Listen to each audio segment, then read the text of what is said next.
Muy buenos días, estimados amigos y amigas de La Ventana Ciudadana.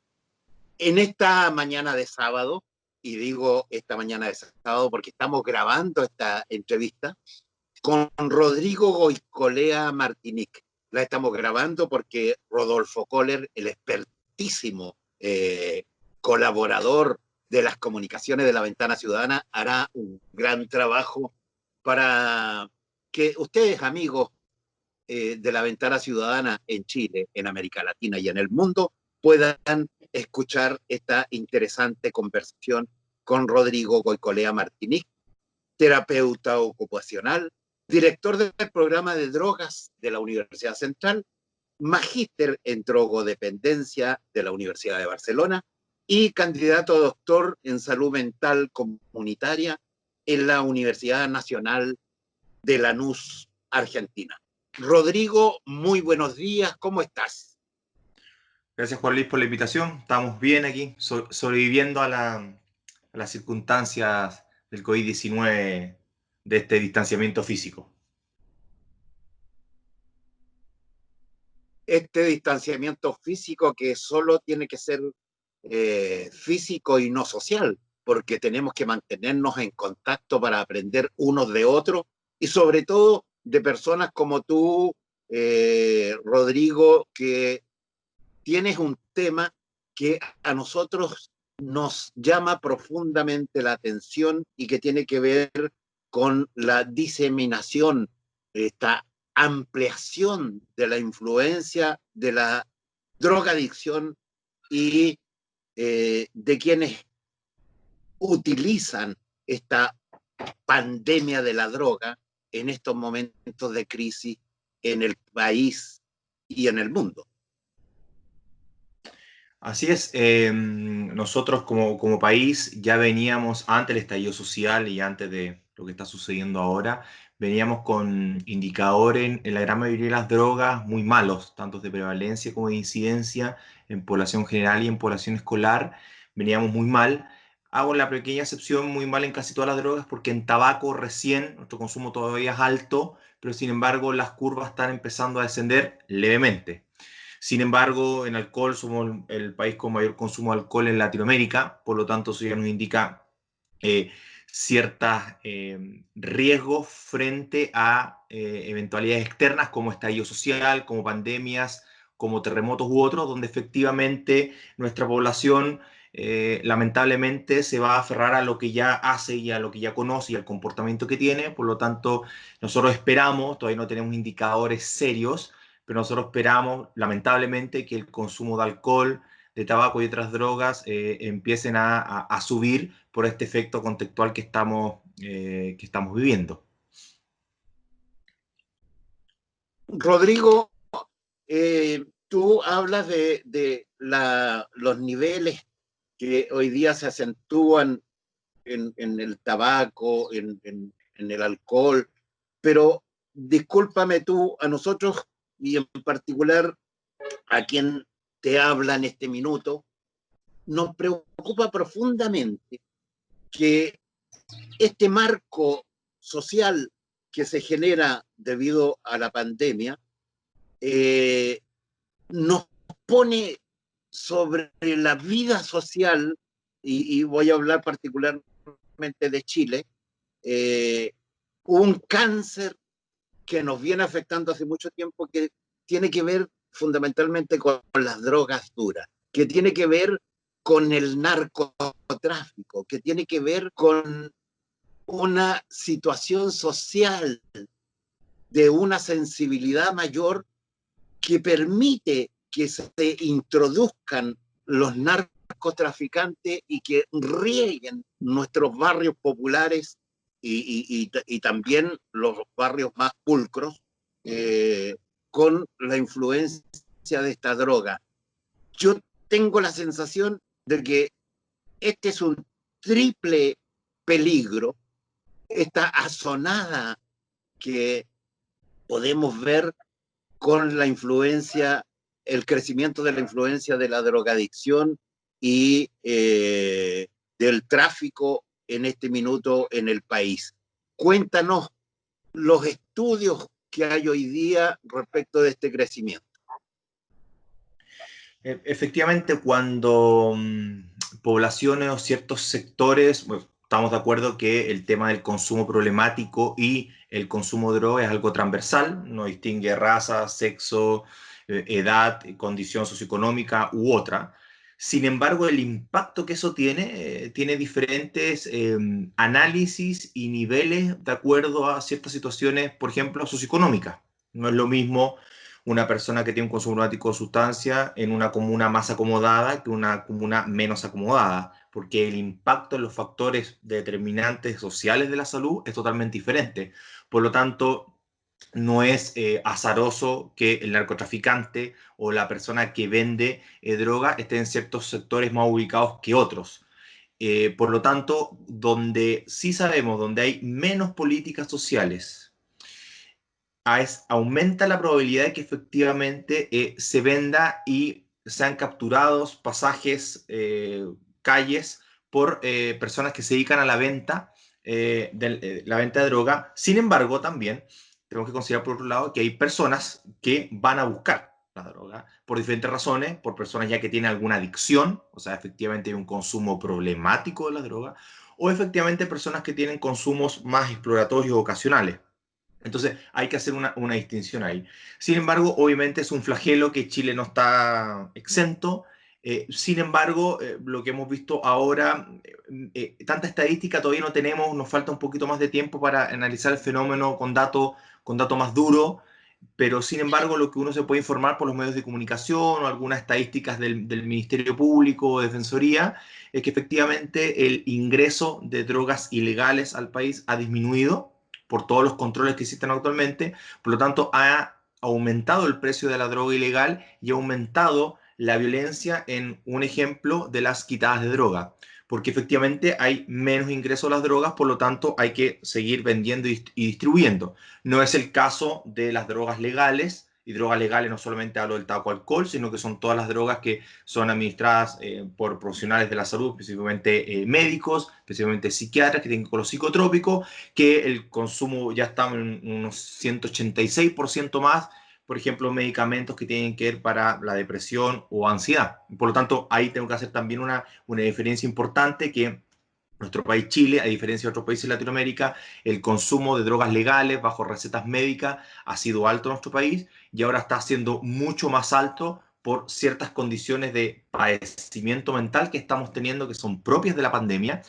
Es normal en una pandemia tener miedo, es normal en una pandemia tener ansiedad, es normal en una pandemia tener ciertas dificultades de salud mental y eso no significa tener un trastorno psiquiátrico porque estamos viviendo una condición de excepcionalidad. Y eso en nuestro país es muy común sobremedicarnos en vez de enfrentar esta situación de alguna otra manera. En ningún caso estoy diciendo que esto es fácil, porque las condiciones en cómo impacta la pandemia son totalmente diferentes. Sin embargo, anestesiarse lo que uno está viviendo es algo común que ya traíamos antes de la pandemia y antes del estallido social. Rodrigo, quedémonos un poco con esto. Mira, a mí, inexperto en el tema, y estamos aquí para aprender y para hacer un aporte a los lectores de La Ventana Ciudadana, con tu entrevista, yo veo de modo permanente en las calles de Concepción llenas de farmacias, y todas las farmacias hay filas para entrar a comprar distintos medicamentos. Esa es una expresión de esta alza en el consumo y el automedicación. Claro, uno de los conceptos para consumir lo que sea, cualquier cosa, droga, alimentación, que sea, tiene que ver con el sentido de oportunidad. ¿Qué tan oportuno, qué tan cercano, qué tan fácil para mí es acceder a algo? Y en el caso de los medicamentos, lo que sea, pero en este caso voy a hablar de lo que yo conozco, las drogas psiquiátricas o los medicamentos psicotrópicos, hay diferentes nombres para esto, recetados por un médico en un corto periodo de tiempo y supuestamente controlado, efectivamente lo que nos ha mostrado al alza, y como en Concepción, en Santiago, es un fenómeno a nivel nacional, estamos llenos de farmacias y eso tiene un impacto, eso no es azaroso, que estemos llenos de farmacias en Chile no es algo que fue fortuito, porque uno compara con otros países y no es lo mismo. No es lo mismo Argentina, no es lo mismo Perú, no es lo mismo Brasil, comparando con países latinoamericanos, no quiero comparar con el norte o Europa, digamos. Por lo tanto, ese fenómeno también nos habla de cómo nos tratamos las cosas que sufrimos y cómo tratamos las cosas que estamos viviendo. No es común que en una esquina puedan existir 4 farmacias. Yo no estoy diciendo que estoy en contra de las farmacias, para nada. Obviamente, personas necesitan sus medicamentos para defender tratamiento. Eso está bien y hay que hacerlo. El problema es que, ¿cómo enfrentamos situaciones que no tienen que ir con trastornos médicos que son normales que estamos viviendo o que son normales cuando uno vive un estado de excepción, que es lo que estamos viviendo ahora, que es un estado de excepción, algo fuera, algo que no está planificado, algo que nadie está preparado, todos los medios digitales actualmente, estar trabajando en la casa, nivel de hacinamiento, con hijos en la casa, hay un conjunto de variables que obviamente van a hacer que nuestra salud mental tenga un impacto más negativo que positivo a mi juicio, y por lo tanto estamos acostumbrados a que frente a un dolor nosotros vamos a recurrir a un tipo de anestesia para que no lo podamos enfrentar de otra manera. No estoy diciendo que para algunos casos, por supuesto, se necesite el tratamiento médico. Por supuesto que sí, es relevante e importante, pero para muchos otros son situaciones normales que estamos viviendo en este estado de excepción que hay que enfrentar, y hay que aprender también de estos estados que nos complican o no nos gustan o generan cierta sensación de incomodidad o dolor. Rodrigo, permíteme hacer algunas aseveraciones que si están equivocadas, por favor, eh, enmiéndame la plana. Pero yo te pregunto, ¿hay una falencia en el marco social de nuestro país, en el marco del sistema económico y social que rige el país, para enfrentar este tema de modo más integral? Porque mira, se acentúa hoy día con la pandemia, pero este sobreventa de remedios en las farmacias viene siendo una costumbre hace ya varios años. No es casualidad que hayan tantas cadenas de farmacias rodeando nuestras ciudades. Es un buen negocio, se incentiva. ¿En qué está fallando el Estado? ¿En qué están fallando los gobiernos que no son capaces o no han sido capaces de educar a la población respecto de los daños de la automedicación, los daños de la sobredemanda de remedios, que más que remedios terminan siendo una especie de vicio que caen en la automedicación? Wow, es una pregunta para de acá hasta las 5 de la tarde, digamos. Voy a intentar responder algo de la pregunta, pero es una pregunta central que en nuestro país, en la academia, se ha hecho hace tiempo y ahora la gente se la preguntó y respondió. Respondió con el estallido social. Y básicamente lo que yo sí podría responder, digamos, algunas partes que son las que yo manejo, otras partes que no son mi expertise, es que efectivamente el modelo más individualista, el extremo modelo de mercado, ha impactado en que nos indicaron y nos enseñaron que los problemas se resolvían de forma individual, que tú tenías que enfrentar la vida de forma individual y que tú tenías tus propias capacidades y habilidades para resolverlo todo. Efectivamente, parte de eso es verdad, por supuesto que sí, pero cuando nos enfrentamos a situaciones poblacionales o problemas poblacionales severos, como estallidos sociales, como pandemias u otros, nos estamos dando cuenta que parece que la solución individual no es la correcta. Parece que la solución individual es la más incorrecta, o podríamos decirlo más suave, la menos correcta. Porque necesitamos del otro en el desarrollo de comunidad. Necesitamos el otro para desarrollarnos. Es básico en un país altos niveles de desarrollo comunitario. Y lo que nosotros teníamos en nuestro país hasta el momento, y lo seguimos teniendo, son muy bajos niveles de desarrollo comunitario, donde el otro se ha visto como competencia y no como compañero o compañera, no desde el punto de vista político, estoy diciendo compañero o compañera, sino que un otro que estamos juntos y nos estamos acompañando en lo que estamos viviendo, sea bueno más o menos malo, según las categorías más subjetivas que cada uno tenga. Por lo tanto, estamos visto como una pelea entre uno y el otro. Estamos viendo fenómenos que el otro o la otra es un enemigo. Y actualmente la pandemia lo están puesto que estamos en una guerra, que a mi juicio es nefasto ese concepto, porque si es una guerra y el otro está con COVID-19, significa que tú eres mi enemigo. Por lo tanto, obviamente, frente a un enemigo no se genera compañerismo, ni yo te soporto o yo te acompaño, te entrego soporte para que tú puedas estar de la mejor manera posible. Entonces, este modelo fue tensionado, que sin embargo tuvo otras fortalezas más económicas, el país salió de la pobreza, etcétera, etcétera, niveles mucho mejor económicos, macroeconómicos, que son muy buenos, reconocidos internacionalmente, yo no niego eso, pero en la parte más de políticas sociales y en el punto de vista más del desarrollo comunitario, de las subjetividades de cada persona, creo que el estallido social algo mostró, algo la gente ya no puede sobrellevar más, y una de las formas para sobrellevar el malestar subjetivo que nos han enseñado como sociedad es anestesiar en vez de enfrentar. Es anestesiar en vez de tratar. Y tratar no hablo de tratamiento con especialistas médicos, sino con conversaciones con amigos, conversaciones en la familia, donde hay un espacio de comunicación donde yo pueda expresarle al otro, sabes que tengo pena, tengo rabia, tengo enojo. La parte emocional de desarrollo en nuestro país es muy mínima. Desarrollo emocional en nuestra familia, desarrollo emocional en los colegios, en las universidades, es muy mínima. Tenemos muy malos indicadores de salud mental en nuestro país. Somos el país número uno a nivel mundial en depresión. Eso no es suerte, eso no es azaroso.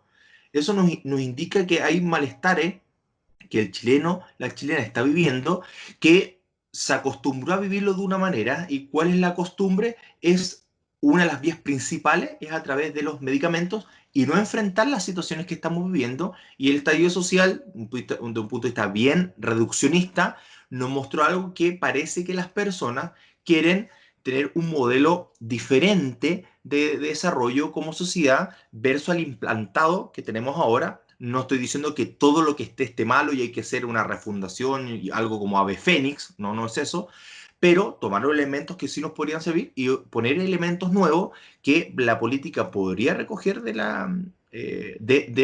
los ciudadanos y ciudadanas para tener un desarrollo más de compañero con el otro, compañera con el otro, me apoyo con el otro, me apoyo con el otro, y no de competencia o enemigo, que estamos hablando hasta el día de hoy, que nuevamente se ocupa en la pandemia, que se ha ocupado en el estallido social.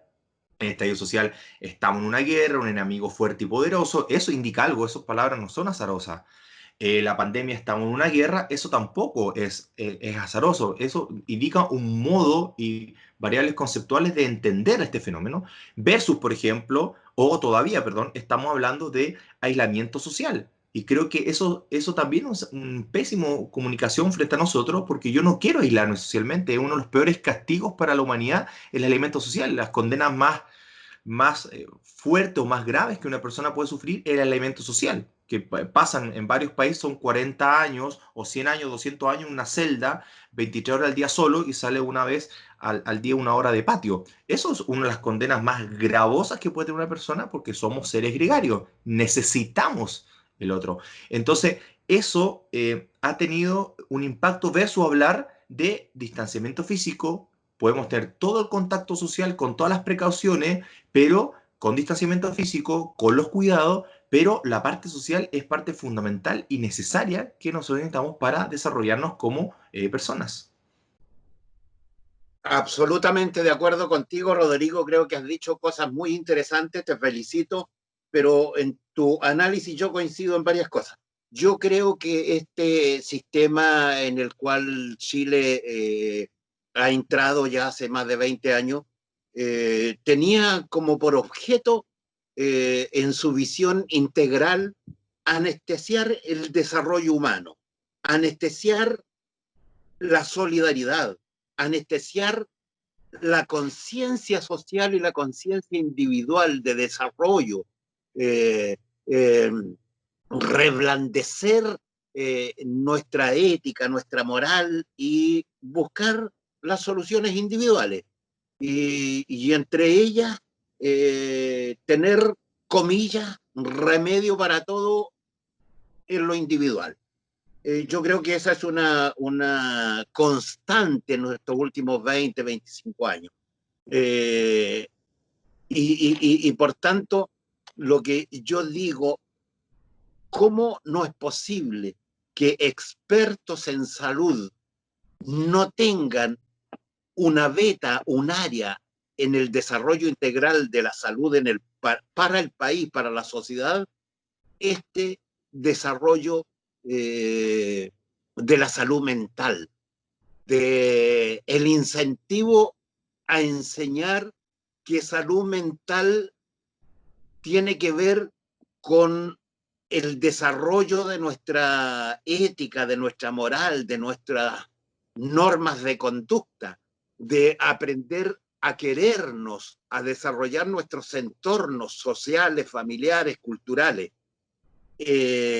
¿Tú crees que esa falla se ha acentuado y está presente también en esta coyuntura donde nos azota la pandemia del COVID y es un caldo de cultivo para que los narcotraficantes penetren en las poblaciones, busquen esta forma de resolver los problemas individuales, llevándole a lo mejor cajas de alimentos, a lo mejor unas pocas drogas, a la juventud, a los jóvenes en las poblaciones y tenerlos cautivos como una pared de defensa hacia su tarea de seguir envenenando al país con las drogas duras?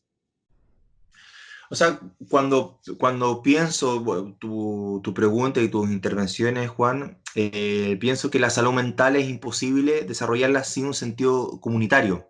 Por eso para mí es salud mental comunitaria va junto, porque si no caemos en la individualidad. Caemos Rodrigo y Colea, Juan, qué síntomas tiene, qué tratamiento tiene, cómo se desarrolla.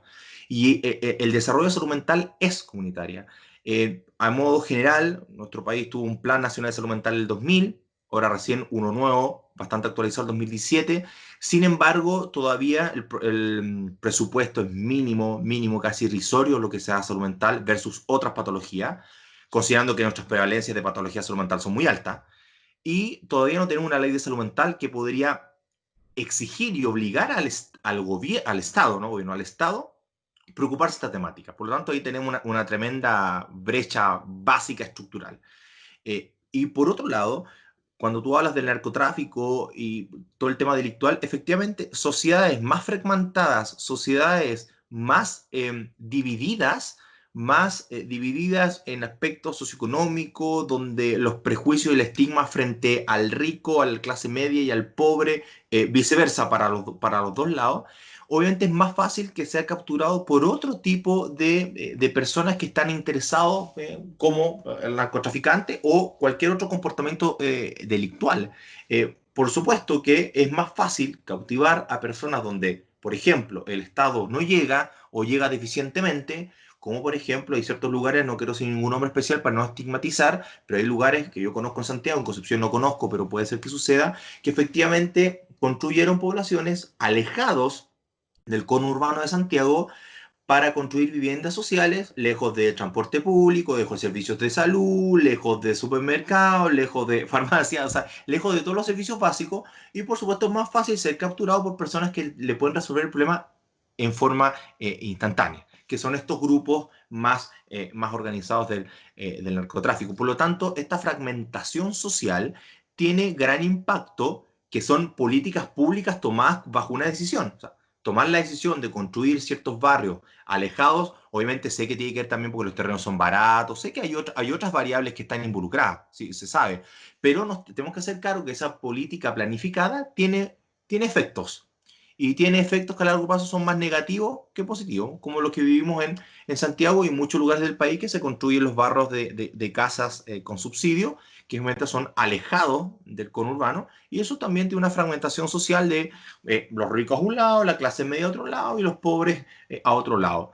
Entonces, eso del sentido comunitario aleja el conocer al otro que es diferente. Por lo tanto, cuando el otro es diferente, si yo no lo conozco, vienen lo que son los prejuicios y una forma mucho más de identidad tiene que ver con el estigma. Y son estas frases conocidas: los ricos oprimen a los pobres son flojos, y así podríamos estar diciendo frases que yo no comparto para nada, pero son frases que uno puede empezar a escuchar, y espero que en este particular la pandemia no empiezan a aparecer ciertos comportamientos, ciertas frases más raciales o más de que la pandemia esté impactando a cierto grupo y yo tenga cierto rechazo porque en ciertos grupos está la pandemia funcionando de tal manera que yo no me junto con ellos porque este grupo podría tener, aumenta la probabilidad de que tuviera el COVID. Entonces, eso lo que genera la pandemia actualmente en nuestro país fue una foto, abrió o rajó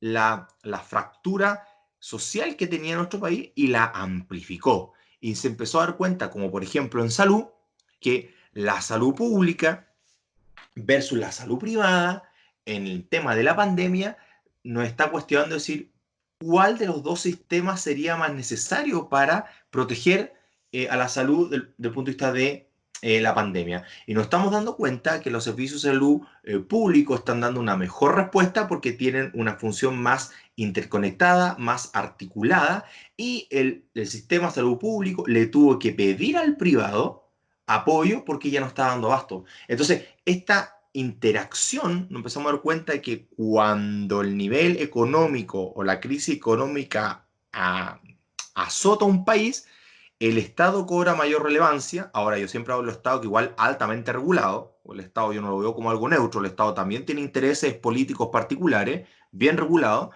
eh, puede dar una mejor respuesta que el sistema aislado, privado, en forma individual, de acuerdo a tu plan, de acuerdo a tus características, de factores de riesgo, que ese es el modelo que en nuestro país está funcionando durante años a un modo extremo. Nuestro país es un modo extremo de sociedad política y económica extremadamente individualista, por lo tanto llevamos hace años esa concepción, esa desde mi generación, que yo nací el 84, versus generaciones que nacieron en los 30, 40, 50, que tienen una comparación de modelos, no decir cuál es bueno, cuál es malo, porque excede de esta conversación y de mi expertise, pero sí nosotros venimos con un modelo individual que nos está mostrando el estallido social y nos está mostrando la pandemia, que parece que es fundamental el desarrollarse y el estar con otros para tener una convivencia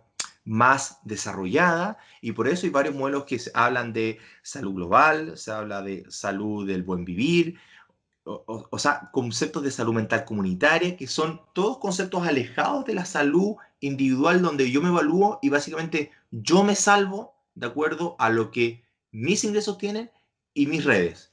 El otro, Juan, no sé, Juan, usted vea cómo lo hace, usted vea cómo se... No es problema mío lo que le pasa al otro. Y lo que habla de salud mental comunitaria, lo que te pasa a mí es algo que también me pasa a mí, y cómo lo resolvemos y cómo nos apoyamos en conjunto. Rodrigo, pareciera haber coincidencia en tu visión y mi modesta opinión en términos de que este es un sistema integral que es político, es económico, es filosófico, es cultural, y en el centro de él está el desarrollar el individualismo. ¿Cómo desde la cátedra de tu experiencia, cómo se puede aportar en la perspectiva de intentar desarrollar generaciones de profesionales como tú que puedan hacer una visión mucho más integral y que pueda aportar a atenuar, disminuir este tema de la drogadicción en la juventud chilena? De partida, vamos al concepto de consumo de drogas y consumos problemáticos, y podríamos hablar de un enfoque más de derechos humanos como un enfoque central en esto, y hablar de personas que usan sustancias, porque detrás de cada consumo hay personas, historias familiares, contextos, nunca nos podemos olvidar eso, personas, familia, contexto. Por lo tanto, dentro de las cátedras, tanto en mi experiencia, en las carreras técnicas, en rehabilitación de drogas, los diplomados y magíster, que hay en nuestro país, específicamente en la Universidad Central de Chile, en la Facultad de Ciencias de la Salud. El enfoque tiene varias áreas. Primero, un enfoque fuerte en derechos humanos, uno. Segundo, ¿qué concepción tenemos de la persona? No se ve primero la patología o no se ve primero las condiciones que tiene, sino primero hay una persona, y cuando hablo de una persona, un concepto básico central, que estamos en igualdad de dignidad. No está acá el profesional de la salud, el experto, y tú, el drogadicto enfermo que no sabes lo que tienes que hacer. Esa no es una visión de derecho humano, no es una visión de igualdad de dignidad. Estamos en roles diferentes. Por lo tanto, la concepción que se tiene de la persona es lo que también se intenta enseñar en la universidad. Yo creo que la universidad uno llega un poquito más tarde. Yo creo que los niveles más jardín, básica, yo creo que lo que nos ayuda un poco y media, creo que se podría transformar más. Pero esos conceptos conceptos que al final son conceptos filosóficos, como tú bien nombras, detrás de cada política, de cada plan, guía, siempre hay conceptos filosóficos de fondo, siempre, siempre. Aunque uno lo niegue, siempre hace una cosmovisión. Por lo tanto, esos son enfoques que en nuestro programa de drogas ha intentado mostrar, y ha intentado mostrar otros caminos. Por ejemplo, para los tratamientos se habla solo de abstinencia, y en nuestra universidad también se habla de abstinencia y reducción de daño.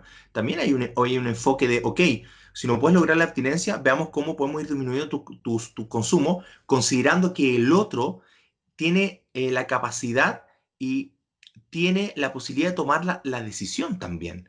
Hay personas que toman la decisión de consumir droga, y si hablamos de un enfoque de derecho humano, ¿cómo le damos el soporte para reducir daño, digamos? Entonces, ahí tiene que haber cosas más específicas de adherencia al tratamiento y otras que yo creo que exceden un poco específicamente a esta entrevista. Y luego tiene que haber los modelos de prevención de drogas, que es otra gran área que nuestro país tiene un desarrollo, y que tiene que ver con un abordaje más integral. No me enfoco en el estudiante o la estudiante que deje de consumir, sino que cómo se ofrecen alternativas diferentes, estilos de vida saludable, acceso al deporte, acceso a la cultura, acceso a otros temas de educación. ¿Por qué no abrimos los colegios los sábados, domingos?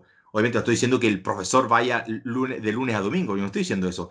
Pero ¿cómo abrir esas posibilidades que se están abriendo con algunos programas que tiene Senda? Efectivamente, que el colegio no solamente sea un espacio para ir a aprender lenguaje, matemáticas, etcétera, que son importantes, sino que también que el colegio, la escuela, el liceo sea el espacio para ir a hacer otro tipo de actividades los fines de semana, en las tardes, que sea un espacio abierto, no obligatorio, un espacio abierto, que sea como una junta de vecinos que está abierta, un espacio que sea comunitario, donde pueden ir los escolares, donde puede ir la gente de la comunidad.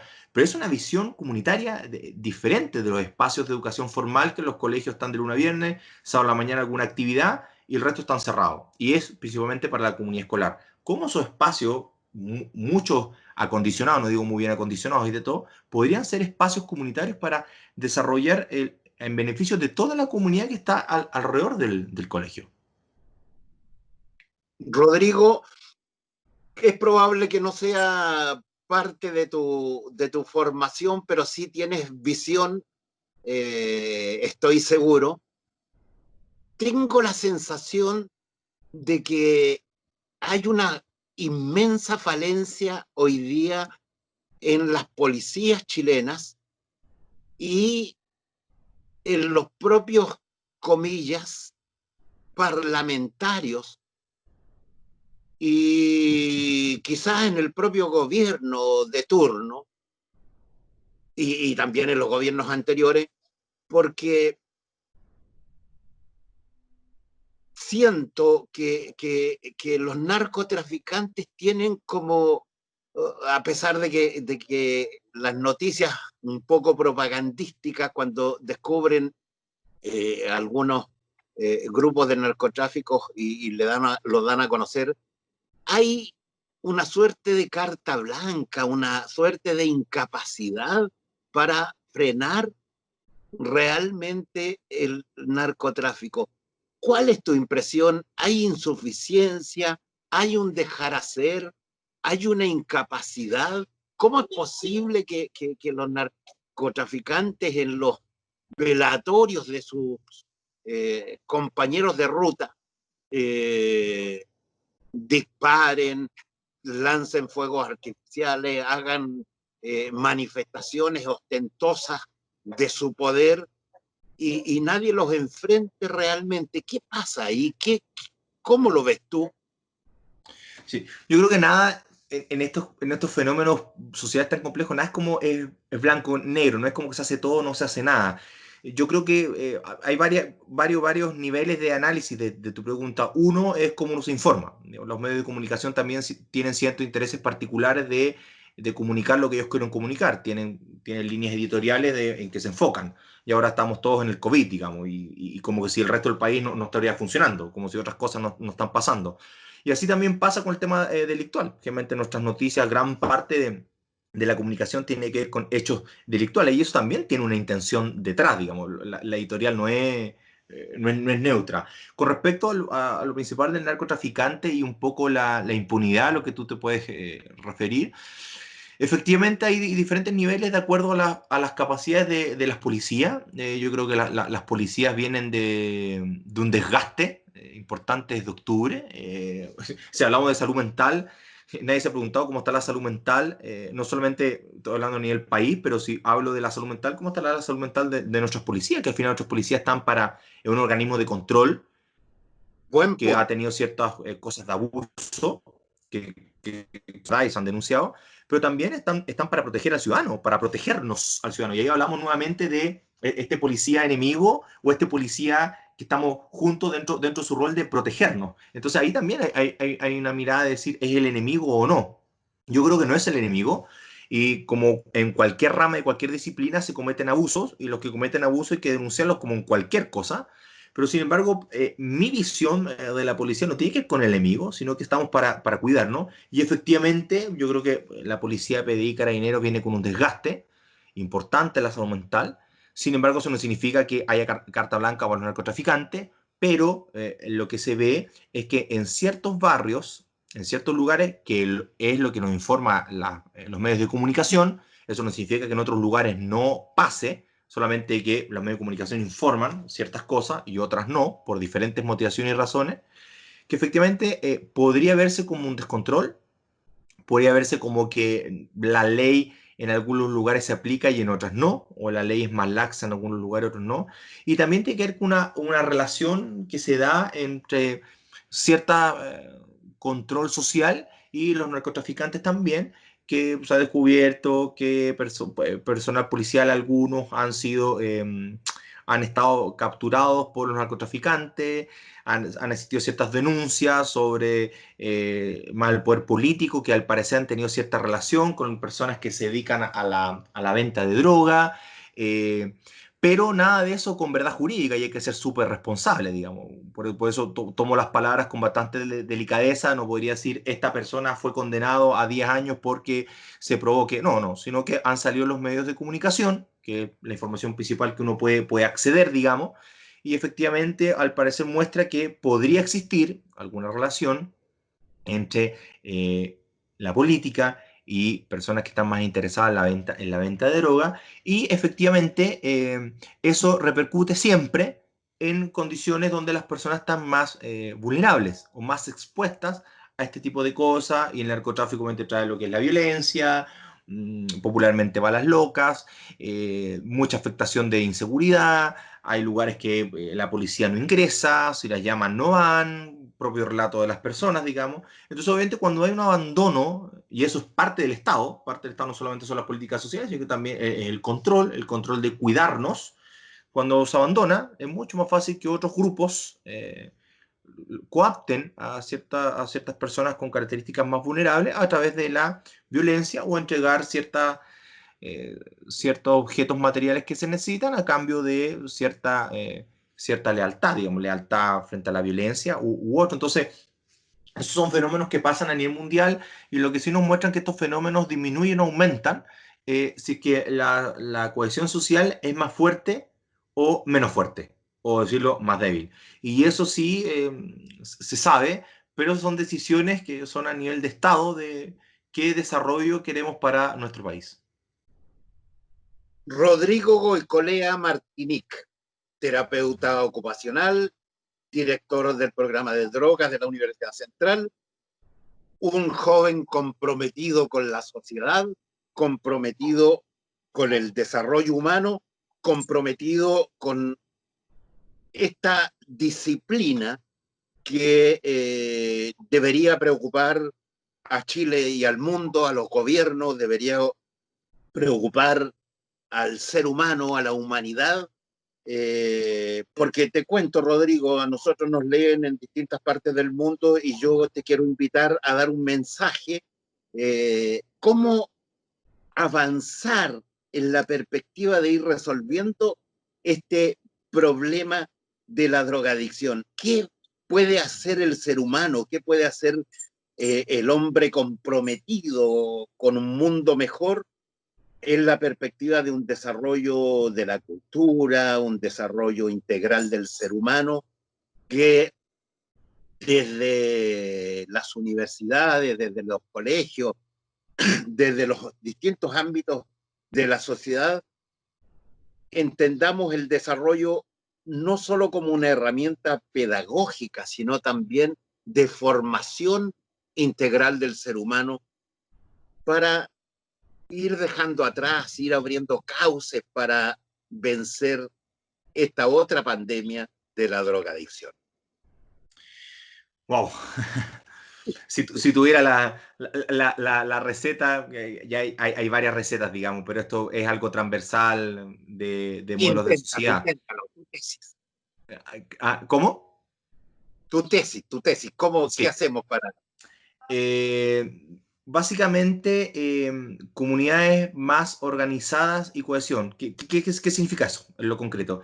Que efectivamente las personas desde primera infancia en adelante se comprometan con estilos de vida saludable. Y cuando hablo de me comprometo, no es de forma individual, sino que comprometer es individuo, familia, contexto, que el contexto también genere esa oportunidad. Yo no le puedo pedir a una persona que vive cinco personas en un departamento 40 metros cuadrados, en barrios arrasados por la delincuencia y un estado social ausente, es tu responsabilidad un estilo de vida saludable. No, eso sería un descriterio. Pero sí proponer estilos de vida saludable con sentidos de oportunidad. Entonces tengo el sentido comunitario y tengo por un lado la decisión individual. Entonces, en esos factores se sabe que países que han hecho fuertemente inversiones en prevención de drogas, para no hablar de tratamiento, que ya sería el tratamiento del fracaso, digamos, prevención de droga es cuando tú empiezas a intervenir en primera infancia, no hablar de droga, sino en primera infancia tiene que ver con estilos de vida saludable, de cosas como habilidades parentales, de cosas como aprender a resolver problemas, de cosas como identificar mis emociones, de cosas como al otro hay que tratarlo con respeto. Entonces, cuando tú abordas eso en las primeras infancias, tanto en la familia, en las comunidades escolares, y mensajes así a nivel de comunicación, de publicidad, efectivamente tú puedes tener un capital social de la comunidad que podría enfrentar de mejor manera el tema del consumo problemático de sustancias, el consumo abusivo. Y cuando hablo del consumo, yo lo hablo de una mirada de salud, no una mirada persecutoria criminal.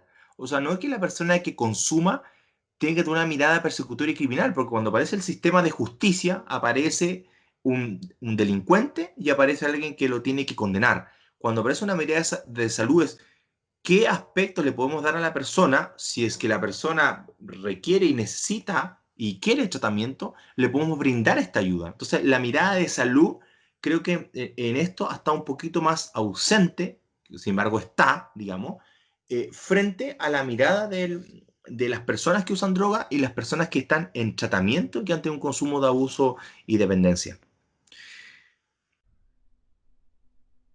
Rodrigo Goicolea Martinic. Estoy convencido de que este diálogo, esta conversación, esta entrevista contigo ha sido y va a ser un aporte en la medida en que nuestros lectores compartan esta entrevista con sus familias, con sus amigos, con los jóvenes, con los niños, y podamos efectivamente cumplir con este rol de la ventana ciudadana de poner el conocimiento al servicio de la ciudadanía, de los seres humanos, para un mejor vivir. Rodrigo, te dejo con nuestros lectores. Te pido que difundas esta conversación porque has aportado elementos sumamente importantes de un tema que hoy día con la pandemia del COVID genera un espacio, un terreno, un caldo de cultivo para que siga penetrando esta drogadicción que tanto daño hace a jóvenes en Chile y en el mundo. Gracias, Rodrigo, y los micrófonos de la Ventana Ciudadana para que te despidas. Gracias, Juan, por la invitación. Solo me gustaría terminar con una idea muy breve frente a la pandemia. Me gustaría que practicáramos cada uno de nosotros, sí, el distanciamiento físico, eso nos tenemos que comprometer, y no al aislamiento social. Quiero terminar con esa idea para que los lectores y lectoras o los audio escucha de la Ventana Ciudadana puedan transmitir esa idea también a muchas más personas. Yo me despido pidiéndote que, invitándote a escribir artículos para la Ventana Ciudadana respecto de este tema que requiere mucho análisis, mucha conversación. Un abrazo grande, que estén muy bien. Gracias, Juan. Chao, chao.